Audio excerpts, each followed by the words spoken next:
इच्छा शक्ति के साथ मिले बौड़र तृण के नाय, जाए कहां ते थाह नहीं दुर्गति अमित कराए। इच्छा की प्रबलता के साथ मिल करके जीव की दशा क्या होती है? बौड़र तृण के नाय। जैसे बवंडर में तृण उड़ता है तो कहां जाके गिरता कुछ ठिकाना नहीं। बवंडर आया और तृण उड़ा तो नाली में पड़ेगा कि समुद्र में पड़ेगा कि नदी में पड़ेगा कि मकान के ऊपर पड़ेगा, कुछ पता नहीं। इच्छा के चक्कर में जीव की यही दशा होती है। ऐसे ऐसे घिनौने कर्म आदमी करता है इच्छा के पीछे कि वो मुख दिखाने लायक संसार में नहीं रहता है और पीछे से केवल ग्लानि और पश्चाताप के अलावा कुछ नहीं होता है। औरंगजेब जैसा साहसी महत्वाकांक्षी मरते समय अपने पुत्र को पत्र लिखा, जिंदगी बहुत बेशकीमती थी लेकिन बेकार गई।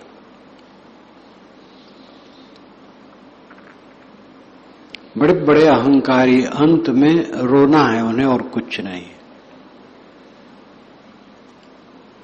अपनी इच्छा पर विचार करो, इच्छा पर संयम करो।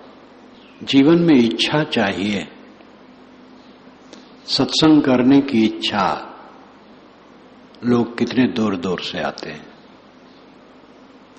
उनके घर में खाने पीने का, यहां खाने नहीं आते,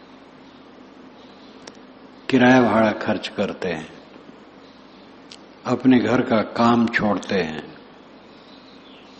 दूर से धक्के मुक्के सह के आते हैं। एक इच्छा है, संतों के दर्शन, उनके प्रेरक वचन सुने, हमारा भी कल्याण हो। ये इच्छा ठीक है। भोजन पकाना है तभी तो खाने मिलेगा, ये इच्छा ठीक है। काम करना है, हल चलाना है, नाली साफ करना है, घर द्वार की सफाई करना है, ये इच्छा ठीक है। विवेक पूर्वक, हमारे पास विवेक का बल है, उसका उपयोग करें। लेकिन प्रबल इच्छा में विवेक खो जाता है। हर आदमी हर समय धुंध में रहता है, मानसिक धुंध, मानसिक नशा, होश हवास में नहीं है। इच्छा शक्ति के साथ मिल करके बवंडर में पड़े हुए तृण की तरह जाए कहां ते थाह नहीं, कहां जाए उसकी थाह नहीं है।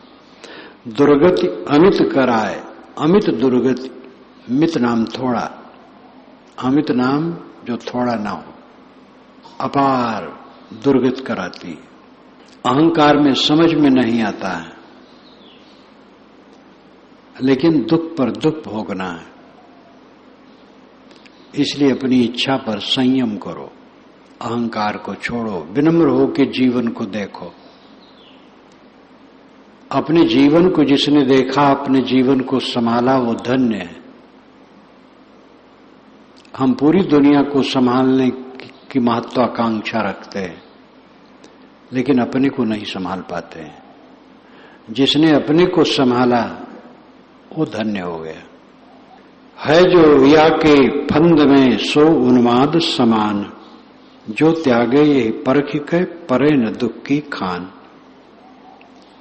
जो इच्छा के फंदे में फंसा है वो उन्मादी की तरह है। उन्मादी पागल, पागल अव्यवस्थित बोलता है, अव्यवस्थित सोचता है, होश-हवास में नहीं रहता हम क्या कह रहे हैं। लेकिन पागल को पागल कह दो तो एकदम डपट पड़ता है। इतना आभास उसे भी है कि पागल खराब होता है, एक पागल जो साल 2 साल 3 साल में उसका पागलपन उठे, फिर वो घर में रहा, अविवाहित था, 6 भाई थे, उसमें वो शायद दूसरा था। तो और का तो विवाह हो गया, तो उसका विवाह नहीं हुआ था, और खूब हट्टा कट्टा लंबा चौड़ा। जब सनके तो फिर निकल जाए, पता नहीं कहां कहां रहे, मारा पीटा भी जाए, खाना पानी की व्यवस्था, बहुत परेशान होके फिर कभी आवे। एक बार आया तो, लेकिन पागलपन वैसे ही था, तो घर वाले कुएं पर ले जाकर के स्नान कराने लगे। एक महिला निकली, वो करुणा बस गई, हाय भैया पगला ही गए, उफ जो बिगड़ा, तुम पागल, तुम्हारे बाप दादा पागल, तुम्हारी पीढ़ी दर पीढ़ी पागल, मैं क्यों पागल। सब हक्के बक्के रह गए। पागल अपने को पागल नहीं समझता है, इसीलिए पागल खाने में डॉक्टर जो उसका होता है वो पागल की तरह ही रहता है, अपना पागल ही बना लेता है, और पागल कहे वो कहता हाँ जरूर मैं पागल हूं क्योंकि वो समझता है इनकी दशा क्या है। पागलों का डॉक्टर अच्छी तरह जानता है इनको कैसे समझाना चाहिए। तो उन्मादी के समान होता है, इच्छा के भंवर में पड़ा हुआ इंसान उन्मादी की तरह होता है। जो त्यागे परख के परे न दुख की खान, जो परख परख करके अपनी इच्छा का त्याग करता है वो दुख की खान में नहीं पड़ता है। खान कहते उत्पत्ति स्थान को, किसी वस्तु की उत्पत्ति का स्थान खान कहलाता है। पत्थर की खान, चूने की खान, कोयले की खान, दुख की खान। दुख की खान क्या है? इच्छा, अव्यवस्थित इच्छा, अनावश्यक, असंभव, समय विरुद्ध इच्छाएं दुख देती हैं। जिसकी आवश्यकता नहीं उसकी इच्छा क्यों करो, जो असंभव है उसकी इच्छा क्यों करो, जो समय विरुद्ध है उसकी इच्छा क्यों करो। अनावश्यक इच्छा, हमारे पास जो कुछ है उससे हम अपना गुजर बसर करें। हमारे पास 2 कमरे बनाने के पैसे हैं और 15 कमरे के मकान की हम इच्छा करते हैं, तो दुख के सिवा क्या है? अनावश्यक इच्छा। काम 2 कमरे में होने वाला है और इसे शक्ति भी है। असंभव इच्छा, 70-80 वर्ष के बूढ़े हैं, 20 वर्ष के जवान की कल्पना, इच्छा, ये असंभव इच्छा। आकाश में रहने की इच्छा, अपने मन पर देखे तब पता लगता है। असंभव इच्छा का त्याग। और समय विरुद्ध इच्छा, ट्रेन पर बैठना है 10 दिन के बाद, रात दिन धुन रहे हैं कि बैठ पाएंगे कि नहीं बैठ पाएंगे, क्या होगा, बिला वजह। और हर जगह आदमी बैठ लेता है, भीड़ धक्का होने से बैठ न पाए ऐसा कभी हो सकता है, और कभी ऐसा नहीं होता। सब समय लोग सेकंडों में प्राय बैठते हैं, नहीं तो मिनटों में बैठ जाते हैं, लेकिन मार्ग धुने हैं कि बैठ पाएंगे कि नहीं बैठ पाएंगे। बच्चों का क्या होगा? अरे बच्चे सब खाएं पिएंगे, कमाएंगे, उनका भी प्रारब्ध पुरुषार्थ है। पक्षी के बच्चों को कौन खिलाता है? चूजे को पक्षी लाके खिलाता है, मादा पक्षी चूजे को ला करके मुख में डालती है और उड़ गए, बस खत्म, 2-4 दिन की बात है, सब कमाए खाएंगे। आदमी निरर्थक उलझा हुआ है। अधिक से अधिक समय अपने मन के निर्वार में लेना चाहिए। और फिर आसपास जो फैला हुआ व्यवहार है उसमें भी निर्वाह करना पड़ता है, लेकिन धीरज धर करके शांत होकर के निर्वाह करो। सबके सिर पर शत्रु यह सदा विराजत मौर, राखे सुबस जो याह को सो सबके सिर मौर। यह इच्छा शत्रु है और सबके सिर पर यह विराजती है, शिरमौर बन करके विराजती है। मौर सिर पर दूल्हा के मौर रखा जाता है, ताज समझ लो। सिर के ऊपर सबकी इच्छा सिर के ऊपर गरजती है। कलह क्यों होता है, तू मैं क्यों होता है? हाथ उठा उठा के स्त्रियां लड़ती हैं, दोनों हाथ उठा उठा करके मानो पानी उलीचती हैं। वो उनको हम तुमसे कम नहीं, हम तुमसे कम नहीं, तुम चलोगी डार डार, मैं चलूंगी पात पात। पुरुष भी ऐसे होते हैं जिस ढंग से करते हैं। तो ये इच्छा सिर के ऊपर गरजती है। राखे सुबस जियाय को सो सबके सिर मौर, और जो इच्छा को सुबस कर ले वो सबका सिर मुकुट हो जाता है। इच्छा को जीत लेने वाला, मन को जीत लेने वाला, अपने अहंकार को मिटा देने वाला किसी पर अधिकार नहीं जमाता है। लेकिन हमारी जो भावना है कि हम सबके ऊपर अधिकार जमाएं, सबसे बड़े हो, जब इच्छा मिट जाती है मामले खत्म हो जाता है। बस सबसे बड़ा हो गया। जब इच्छा ही नहीं तो सबसे बड़ा हो गया। किसी से बड़ा होने की इच्छा ही नहीं, मालिक बनने की इच्छा ही नहीं, अगुआ बनने की इच्छा ही नहीं, सबके ऊपर होने की इच्छा ही नहीं, बस सबसे बड़ा हो गया। इच्छा का त्याग सम्राट हो जाना है। साहब की ये साखी कितनी प्रसिद्ध है। चाह गई चिंता मिटी, मनुआ बेपरवाह, जिनको कुछ नहीं चाहिए सो साहनपति साह। एक बार एक नेता मिलने आए तो मैंने उनसे दिग्विजय सिंह का कुशल पूछा, उनके निकट के थे। मैंने कहा दिग्विजय सिंह ये साहब बहुत बढ़िया है। वो कहते न मुझे प्रधानमंत्री बनना है, न मुख्यमंत्री बनना है, न मंत्री बनना है। तो कबीर साहब की साखी ये बहुत दोहराते रहते। चाह गई चिंता मिटी, मनुआ बेपरवाह, जिनको कुछ नहीं चाहिए सो साहनपति साह। जिनको कुछ नहीं चाहिए वो साहनपति साह है। ऐसा करके कोई देखे, कमी इसी मिटेगी। हमारी कमी आज तक मिटी नहीं, दरिद्रता मिटी नहीं, शिकायत मिटी नहीं, हमारी इज्जत लोग नहीं करते हैं, जो हमारा पोजीशन है लोग नहीं समझते, हमारे गुणों को महत्व नहीं देते हैं, और जो हमारे लिए सुविधा चाहिए लोग नहीं देते हैं।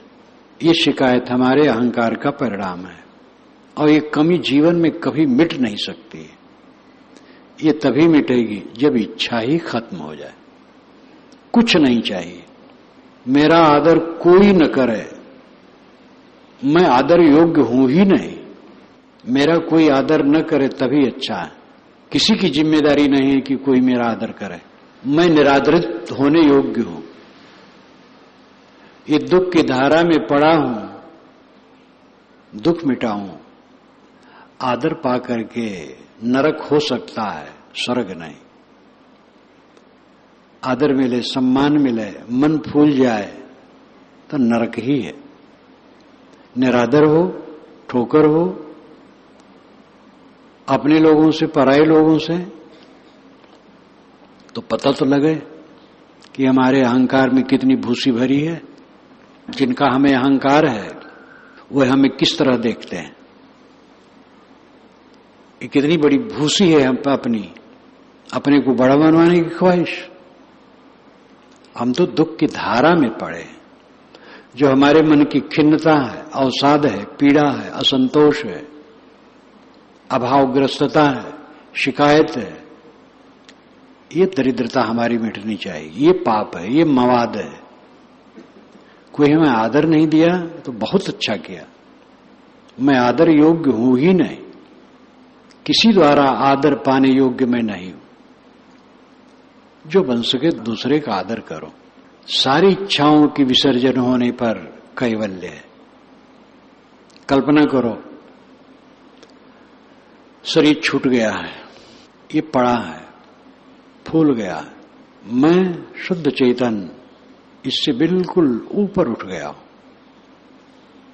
पृथ्वी से ऊपर अनंत आकाश में मैं हूं, चारों तरफ शून्य, बादल भी वहां नहीं, अकेला हूं, कुछ मेरे पास नहीं। अब सोचो वहां क्या जरूरत है, कौन तुम्हारा सम्मान करेगा और क्या आवश्यकता है। आजकल में यही होने वाला है, झट से हो जाएगा, पता नहीं पाओगे। इस भावाकार वृत्ति में रहो।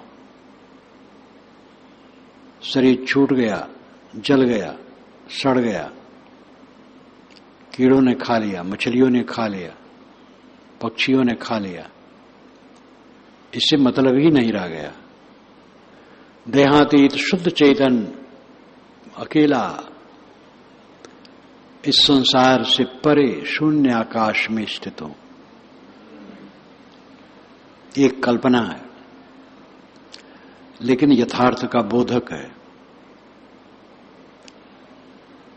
ये कल्पना एक साधना, उच्चतम साधना है। लेट जाओ और इसी कल्पना में रहो, बड़ी ऊंची साधना है। बैठे भी इस प्रकार करो, बड़ी ऊंची साधना है। ये शरीर हमारे साथ नहीं है, नहीं है, अभी तो है, दिखता है, लेकिन नहीं है।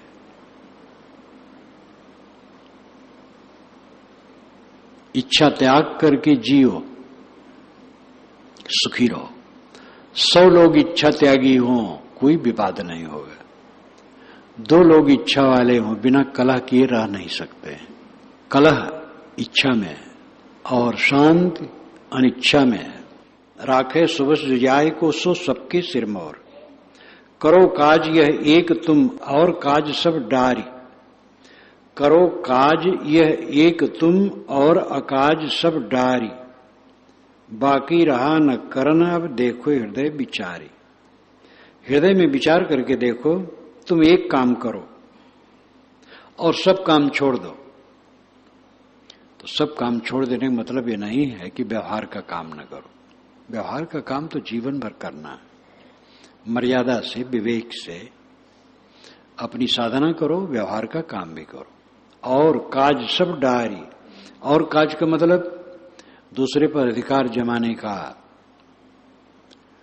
भोगों को पाने का और अपनी अगुवाई सबके ऊपर सिद्ध करने का कि हम बड़े हैं, तुम लोग समझो, ये सब इच्छा छोड़ो। और काज सब डारी, सारी इच्छा वासना छोड़ दो। एक काम करो, कुछ न चाहो। जिन लोगों के बीच में आप रहते हैं, सेवा करो, कुछ न चाहो। क्या आपको भोजन नहीं मिलेगा? सोने की जगह नहीं मिलेगी? कपड़े नहीं मिलेंगे? सब मिलेगा। आवश्यक वस्तुओं की पूर्ति स्वाभाविक होती है और इच्छाओं की पूर्ति कभी भी नहीं होती है। जितनी पूर्ति होती है, पूर्ति होने के बाद फिर अधूरी लगती है। अप्राप्त होने पर उसका आकर्षण होता है, प्राप्त होने पर विकर्षण होता है। प्राप्त होने पर फिर मन की नहीं, मन के अनुसार नहीं है। कल मैंने कहा था, सुंदरी पत्नी मिली इच्छित, उसके हर नाज नखरे अंग बड़े मोहक, बड़े अनुकूल थे, मिल गई। मिलने के बाद जब निकट हुई, कुछ दिन बीता, तब लगा इसमें एक खोट है, एक कमी है। फिर मन खिन्न। ऐसे अनुकूल पति मिला, बड़ा प्यारा, बड़ा प्यारा। थोड़े दिन में लगा ये तो ऐसा स्वभाव का है, ऐसा है, वैसा है। सब समय खिन्नता बनी रहती है। ये दुनिया के कबाड़ में मन रखने वाला कभी शांति नहीं पा सकता है। जो व्यवहारिक चीजें हैं वह, और जो पारमार्थिक चीजें हैं वह। पारमार्थिक चीजों में भी अगर अहंता ममता होगी तो शांति नहीं मिलेगी। काम करने की चीज है, सेवा करने की चीज है। देखो ये आश्रम है, संतों का आश्रम, भक्तों का आश्रम। यहां का उद्देश्य ही है आत्मा अनात्मा का विवेक करो, अनात्मा से मुक्त होकर के अपने आत्म स्वरूप में स्थित हो। स्वरूप स्थित के लिए ये आश्रम है और उसी के लिए सब प्रयास है। पुस्तक ग्रंथ इसीलिए है कि लोग पढ़ें, उन्हें समझें।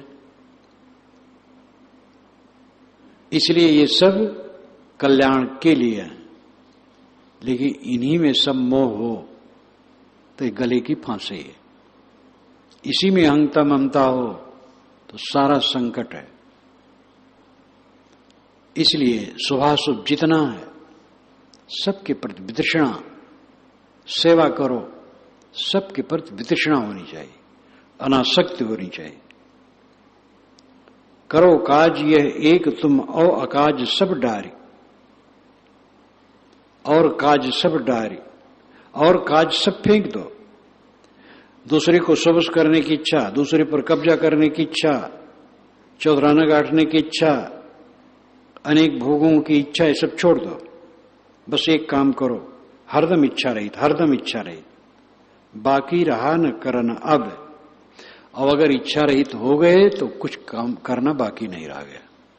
देखो हृदय विचारी, हृदय में विचार करके स्वयं देखो, स्वयं ऐसा करो, अनुभव हो जाएगा। मेरे कहने से तो ऊपर ऊपर की बात समझ में नहीं आएगी। सब बातें एक साथ कहां समझ में आती है। हर आदमी अनुभव कर सकता है। मैं स्वयं जब समझने बूझने लगा तो हर बात तो तुरंत नहीं समझता था। समझते समझते समझा और समझ पा रहा हूं। तो अब अभी भी सावधानी की जरूरत है। कहां मैं नहीं समझ पा रहा हूं, इसका भी ध्यान होना चाहिए। इच्छा इच्छा सब कहे, इच्छा जानत नाय, जानत जीव की हम करत इच्छा देत भ्रमाए। दिन भर आदमी इच्छा इच्छा करता है, लेकिन इच्छा का स्वरूप नहीं जानता है। आदमी समझता मैं करता हूं, लेकिन इच्छा उसको भटका देती है। वो नहीं करता है, इच्छा करती। करता तो वही है, लेकिन इच्छा उसको पटक देती है। वो अगर करे तो विवेक से करे। इच्छा के बस होके करता है, इसलिए वो परास्त हो जाता है। जो आपकी सत्ता है वो शुद्ध बुद्ध है। अगर आप करें तो विवेक से करेंगे, अन्यथा करेंगे ही नहीं। लेकिन विवेक से काम नहीं हुआ तो आप कहां किए? इच्छा ने आपको पटक दिया,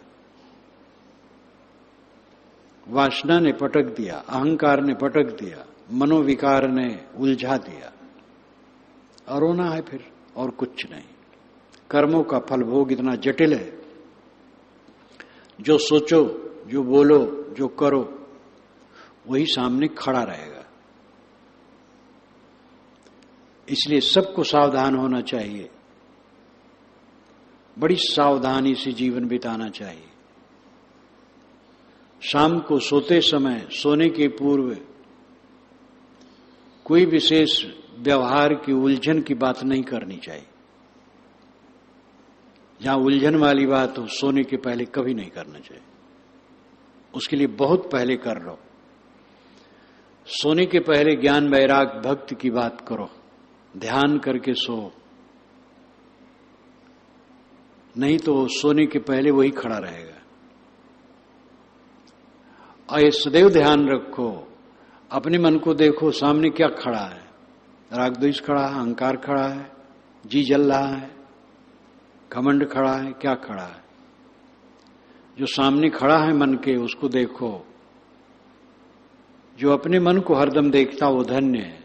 विरल साधक हैं और कोई भी कर सकता है, सबके लिए स्वतंत्रता है।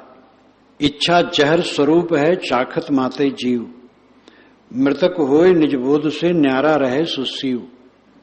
इच्छा जहर स्वरूप है, विष है, पूरा विष। चाखत माते जीव, उसको चखते ही जीव उन्मादी हो जाता है। मृतक होए निज बोध से न्यारा रहे सुशिव, वो निज बोध से मृतक हो जाता है, यानी बोध की विस्मृत हो जाती है। इच्छा में पड़ करके स्वरूप बोध नहीं रहता है, लेकिन न्यारा रहे सो शिव। जो इच्छा से न्यारा रहता है वो शिव है, मंगलमय है। जो अपने मन को निरंतर देखता है वो साधक है, और जो निरंतर देखेगा वो भटकेगा नहीं। कहीं भटकाव आएगा पकड़ लेगा। मन को पकड़ लीजिए साधो, मन बहुत महीन है, पकड़ना सरल और कठिन, फिसल जाता है। लेकिन देखते रहो, संभालते रहो। समझो कि इसी में कल्याण और कल्याण का कोई रास्ता नहीं। मन को देखो, मन को परखो, मन का निरीक्षण करो, धुनो उसको, रुई की तरह धुनो। धुनते धुनते रुई इतनी बढ़िया हो जाती, क्या पूछना। ऐसे मन को धुनो और ऐसा बढ़िया बना लो मन, सब समय आनंद कंद रहो। इच्छा युद्ध निस्दिन करो और से बोलो नाए, नाश करो ये शत्रु को और शत्रु कोई ना है।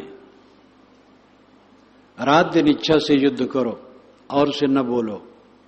आसपास के लोग कुछ कह दिए, कोई बात नहीं, समझ रही कह दिए, प्यारे हैं सब, हो जाता है। भूल चूक हम ही से हो जाती है, दूसरे से हो गई।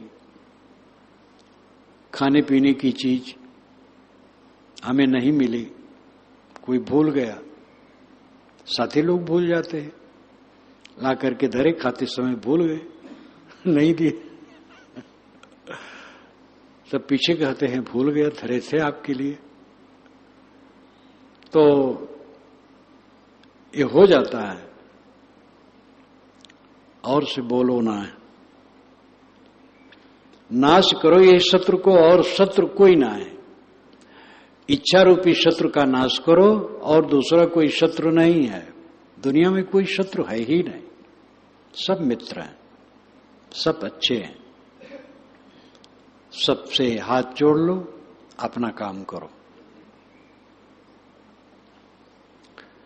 या विजय से विजय सब, या हार से हार, स्वतः स्वतंत्र स्वरूप तुम देखो हृदय विचार।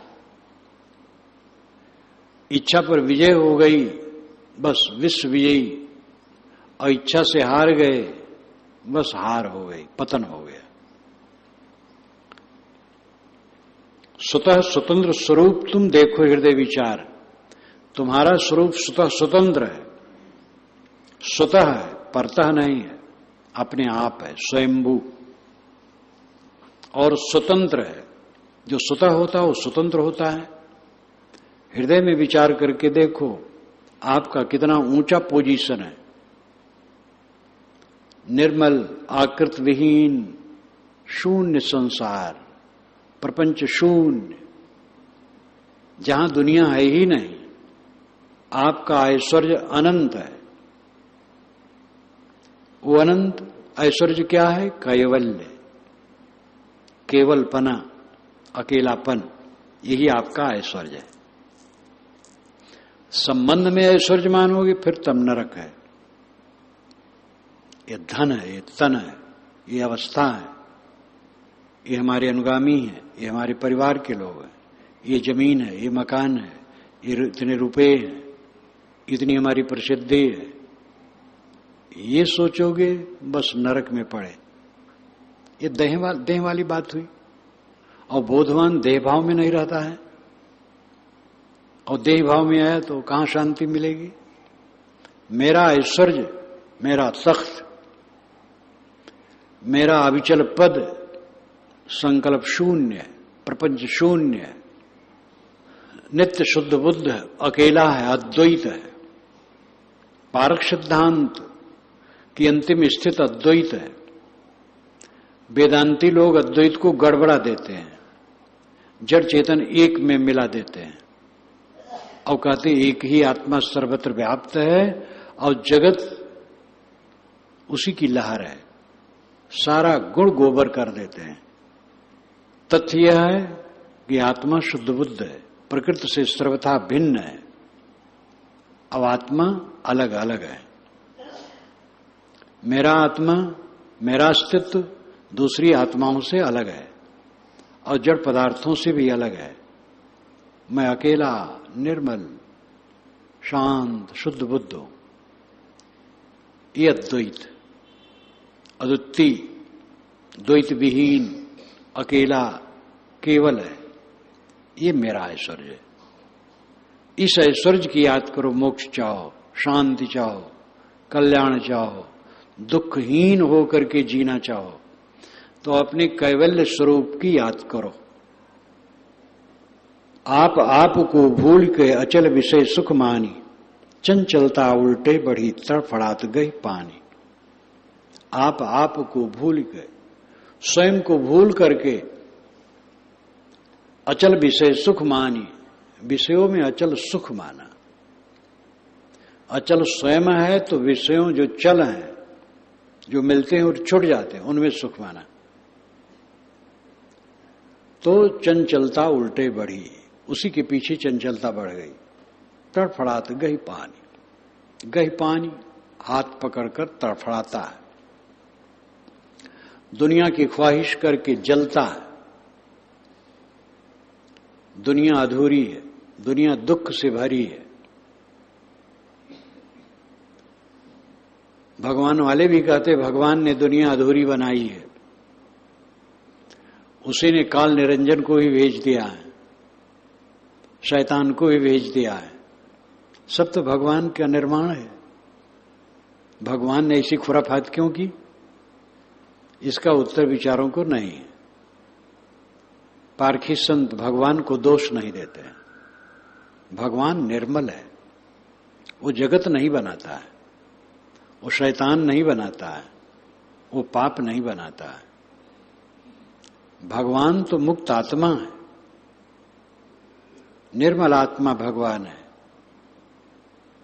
जिसने सारी आसक्तियां छोड़ दी, जो अपने आप में निरंतर रमता है, वो भगवान है। जगत तो सब समय है। मिट्टी पानी आग हवा नित्य है और इनमें गुणधर्म अनादि निहित है और उनसे जगत की सृष्टि नित्य है। द्रव्य नित्य, गति नित्य। द्रव्य में गति स्वतः सिद्ध है और वो नित्य है। द्रव्य नित्य और द्रव्य में गति स्वतः सिद्ध नित्य, और द्रव्य और गति से सृष्टि नित्य। तो इसमें निर्माण का आरंभ कहां है? आरंभवाद व्यर्थ है। संसार सदा है, सदा रहेगा।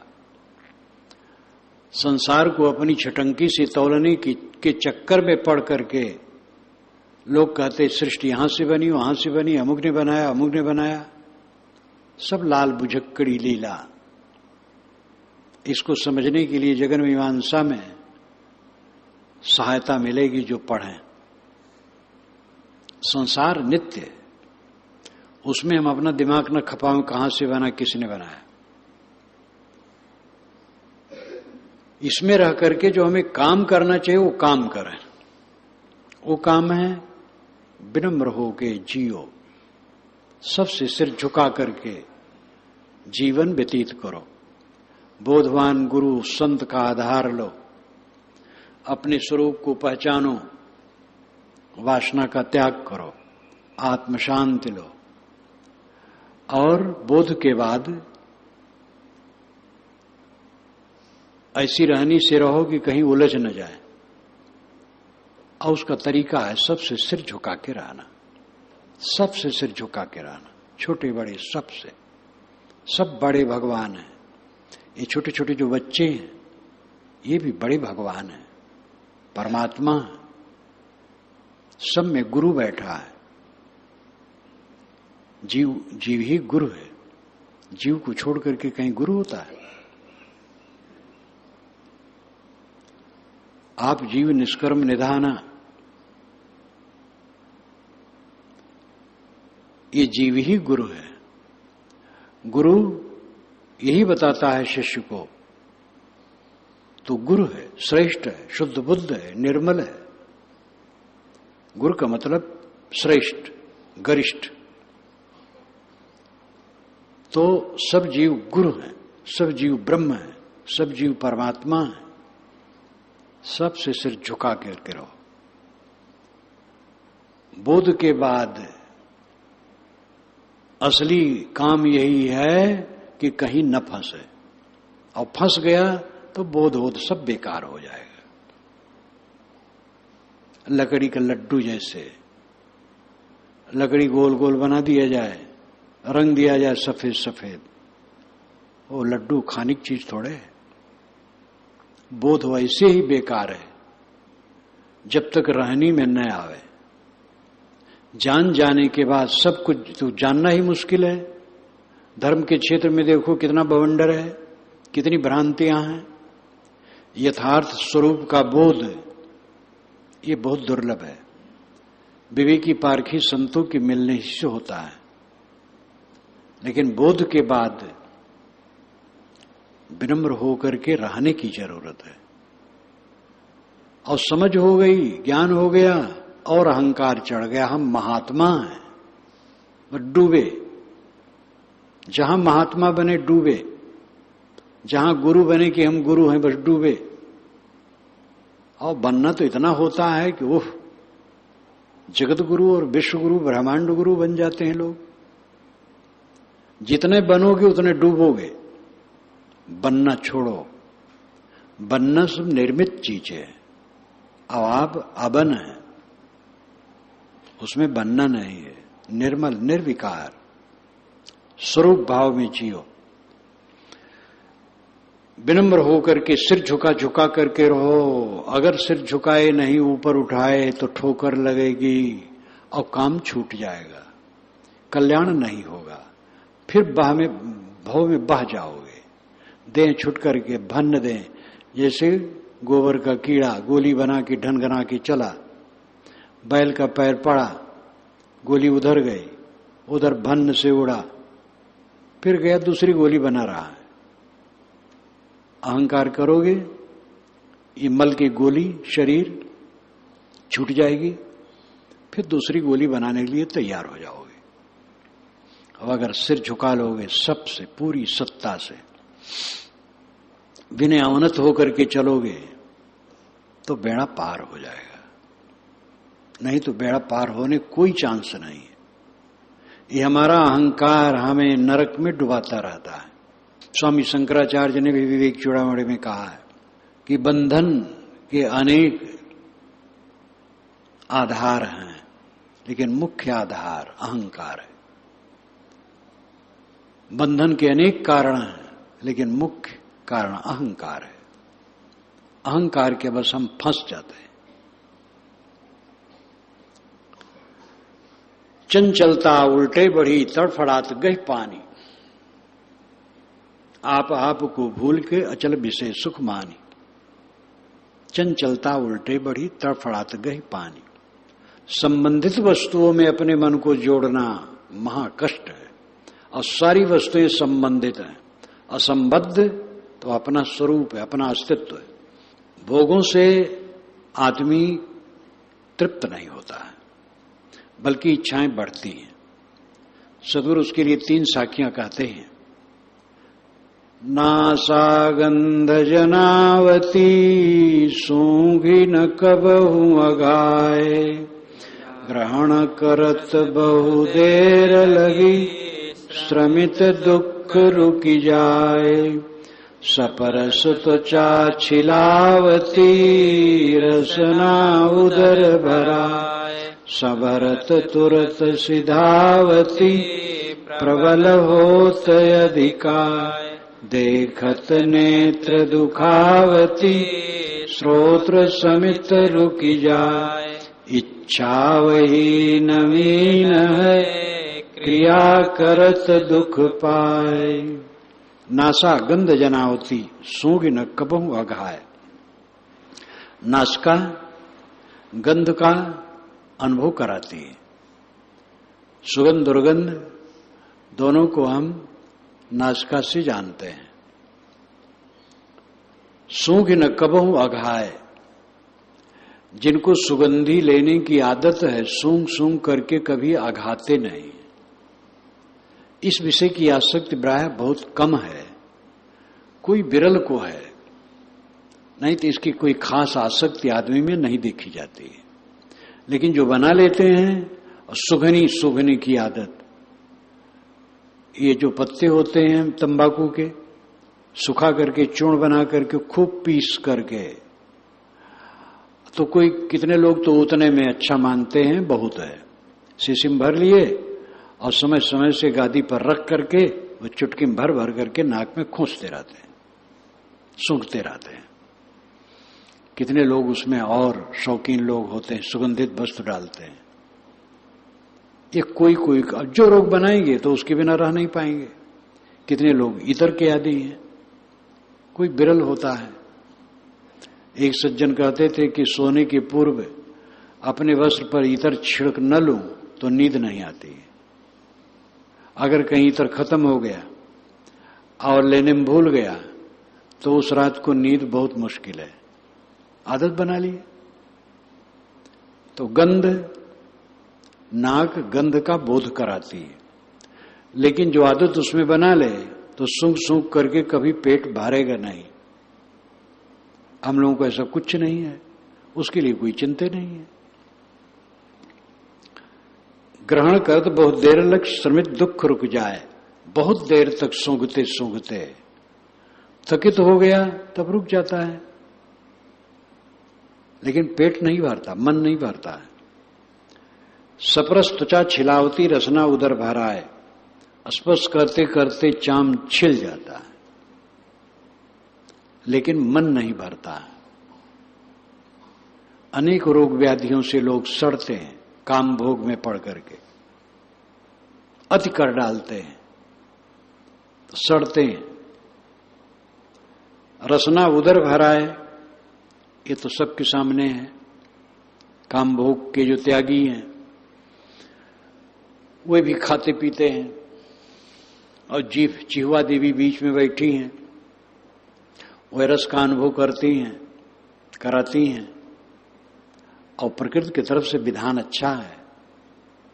अगर रसना न हो तो हम पता नहीं क्या क्या खा लें और पेट में विकार करें। भोजन करते समय जिह्वा के अग्रभाग में जो रसन शक्ति है उससे पता लग जाता है तीत है, मीठ है, कैसा है, तो फिर संभाल के खाया जाता है। अब तीत रसना ना हो, तीत खा लो, बहुत भर जाएगा पेट में, फिर ज्वाला फूकेगा। लेकिन जीभ ने जान लिया किसी को तीत बिल्कुल नुकसान करता है, अगर संयमी है और चीखे तो छोड़ देंगे, नहीं खाएं। किसी को पच जाता है, थोड़ा तीत पच जाता है। जो बहुत अभ्यासी हैं, ज्यादा तीत खाते हैं, पच जाता है, उनका अपना मानसिक रोग है। तो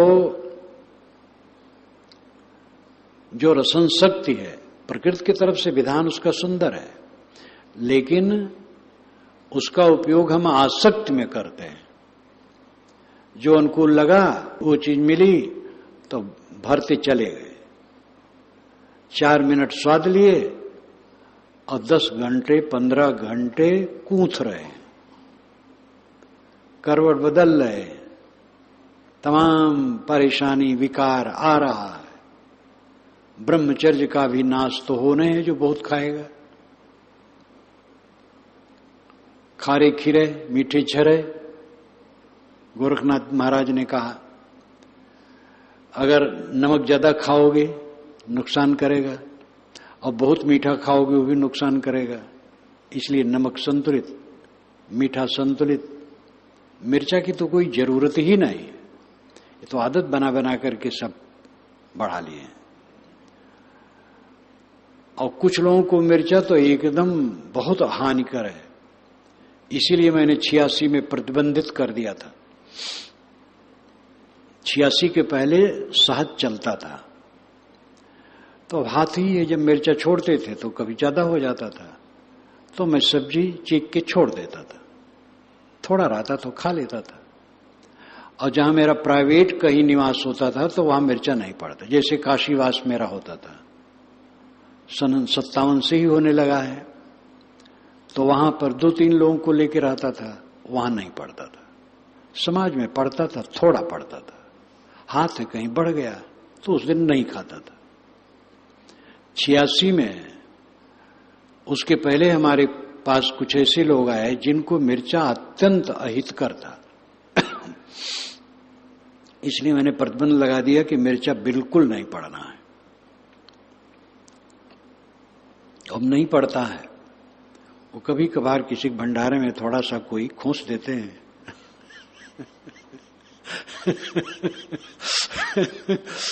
एक सज्जन ने गांधी जी के आश्रम में भोजन दिया तो कस्तूरबा से कहा, बा मैं चाहता हूं कि रसगुल्ला सबको खिलाऊं, गुलाब जामुन रहा, गुलाब जामुन, तो कहे कि तुम ले आओ, बापू से ना पूछो, तुम ले आओ।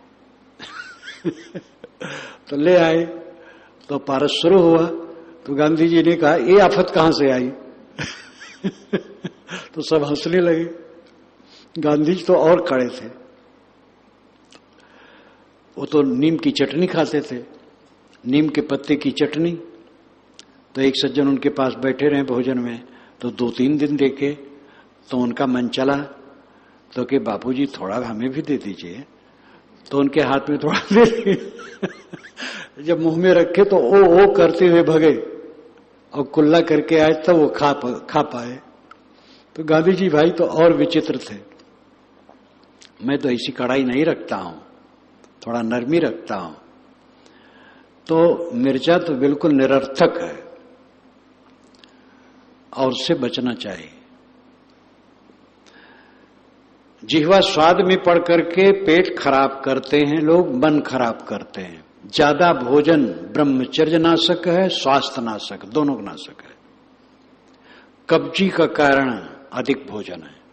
बहुत कम करे तो भी है, बहुत कम करे तो सूख जाएगा, फिर टट्टी होने में कठिन होगा। इसलिए बहुत कम की जरूरत नहीं है। जितनी खुराक है उसमें से 2 ग्रास कम खाए, बस उतने में बहुत बढ़िया है। अब रोज रोज खाते हैं तो इतनी अकल तो आनी चाहिए कि कितना खाना चाहिए। कदाच कभी भूल हो जाए तो अगली मीटिंग में सावधान हो जाए। रसना उदर भराए, समरत तुरंत सिधावती, प्रबल होत अधिकाय। समरत समरते ही फिर दौड़ती है। खाए, ज्यादा खा लिए, अब न लेटे रह जाए न बैठे रह जाए, परेशान है। दूसरा दिन आया, खाने बैठे, फिर संभर गया, क्योंकि अब तो संभर गया है, अब तो ठीक हो गया है, फिर जम दिए, फिर वही नरक भोग रहे हैं। संभरत तुरंत सिधावती, संभरते ही इच्छा फिर दौड़ती है, प्रबल होत अधिकाय। इस प्रकार इच्छा अधिक अधिक प्रबल होती जाती है। देखत नेत्र दुखावती, स्रोत्र समित रुक जाए। नेत्र से देखते देखते नेत्र दुख जाने लगते हैं। सिनेमा हॉल में बताते हैं कितने लोग जाते हैं और बैठे 3 घंटे देखे, तो साथी से कहते फिर से टिकट ले आओ और 3 घंटे देखना है। 6 घंटे देखे, लेकिन मन भरेगा और तृष्णा बढ़ेगी। देखत नेत्र दुखावती, स्रोत्र श्रमित रुक जाए। सुनते सुनते कान श्रमित हो जाएंगे, मन थक जाएगा, लेकिन सुनने की इच्छा मिटेगी नहीं।